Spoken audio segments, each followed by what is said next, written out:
The snow had begun to fall before dawn, soft and silent, like forgiveness that had no voice. He drove the same road every morning. Past the rusted bus stop, past the crooked fence, past the quiet chapel with its broken bell. The engine of his old truck coughed like it too was tired of beginnings. Inside he kept the heat low, it saved gas. But more than that, he was used to the cold now. It had lived in him for years ever since the night his wife died and the hospital room went still except for the sound of the monitor flatlining. That silence had followed him home. It had moved into the spare room where her knitting needles still sat untouched. Every morning he left early. Carpenter by trade, fixer by nature. Wood responded better than people. It bent, gave way, became something useful again. He liked that about it. He worked on old cabins mostly. Things nobody cared to save anymore. Today was no different. Or, it shouldn't have been, but as he pulled off the road to grab his thermos from the passenger seat, something caught in the corner of his vision. Two shapes. Small, still, he blinked. Then blinked again. On the edge of the woods, nestled beneath an abandoned billboard, were two little girls. One was holding the other like a shield, as if her thin arms could keep out winter. They looked like ghosts. Like they'd been sitting there for hours, maybe longer. No shoes. No coats. Just thin dresses that clung to their bones. He didn't move right away. Sometimes grief shows up in strange forms, visions, dreams, tricks of the light. And for one heavy moment he thought maybe that's what this was. Another merciless echo of the past, but then the older girl, if you could call her that, maybe 6, maybe 7, lifted her face, not to cry, not to beg, just to meet his gaze, calm, hollow, waiting for the world to decide what it would do with them next. He stepped out into the snow. The wind hit him like a memory. He didn't ask them anything. Not yet, he just shrugged off his coat and knelt. Wrapped it around them like something sacred. The little one was shivering so hard, her teeth chattered against the other girl's shoulder. Still. They didn't speak. He didn't either. Words he'd learned were often too sharp. Too late. Instead he opened the truck door, gestured. The older one hesitated. But she stood, still holding the younger like a promise she couldn't afford to break. He watched as they climbed in, knees drawn to their chests, eyes too wide for childhood.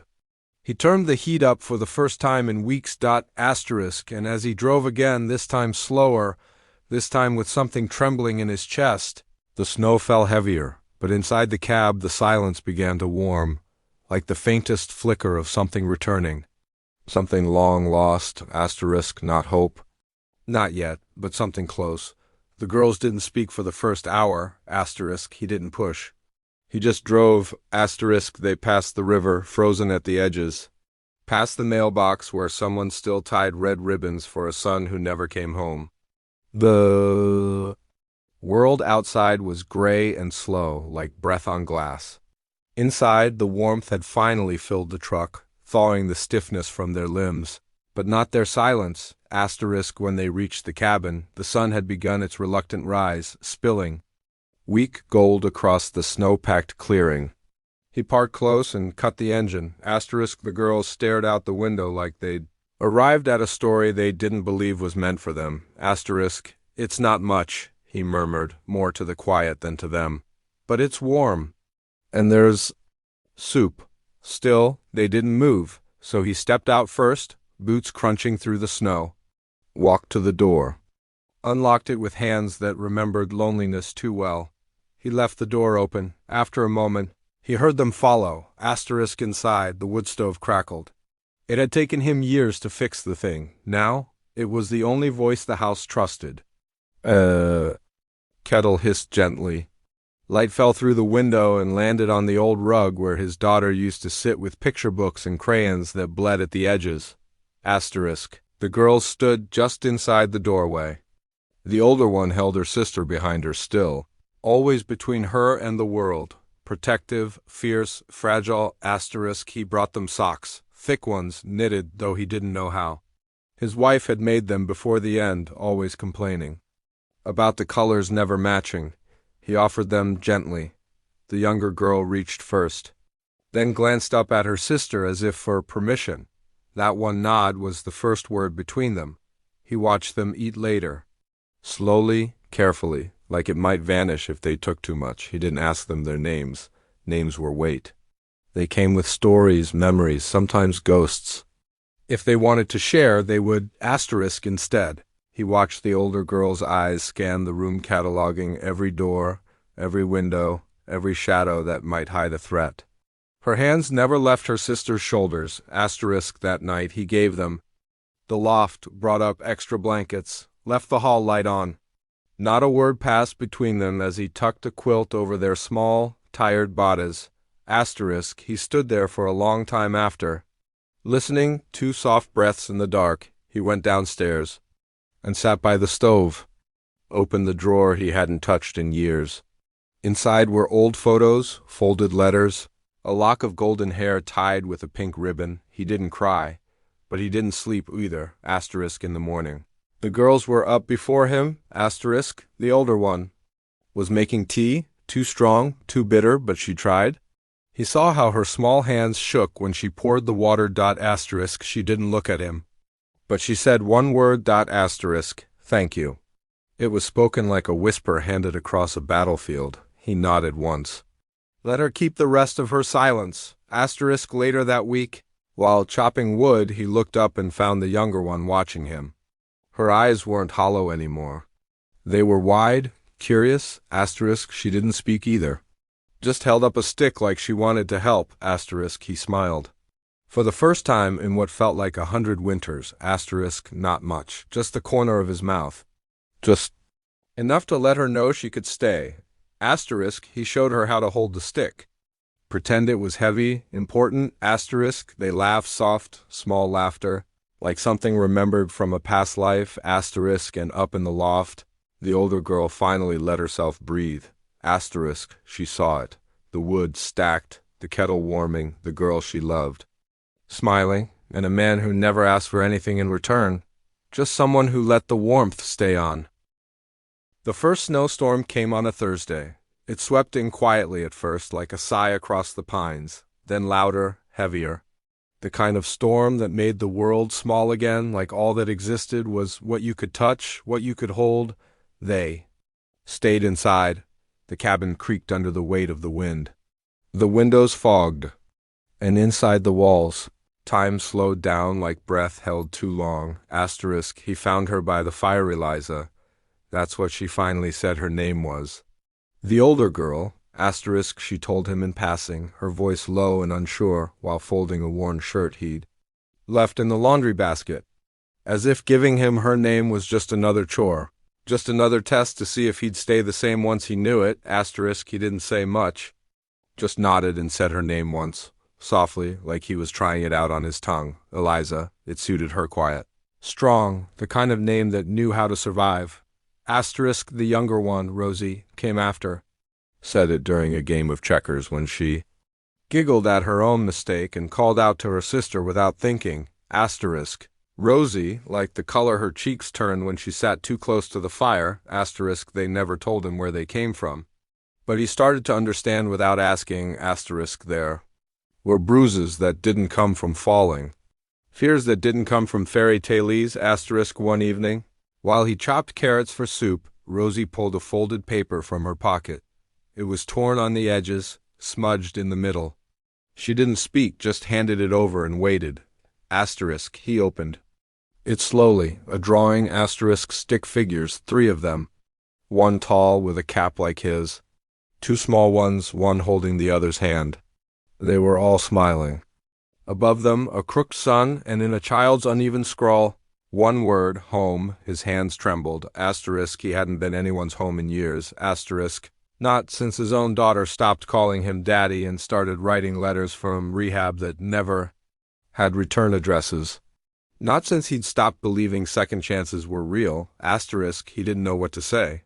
So he didn't say anything. Asterisk, but that night, when the girls were asleep, he climbed the ladder to the loft. Not to wake them.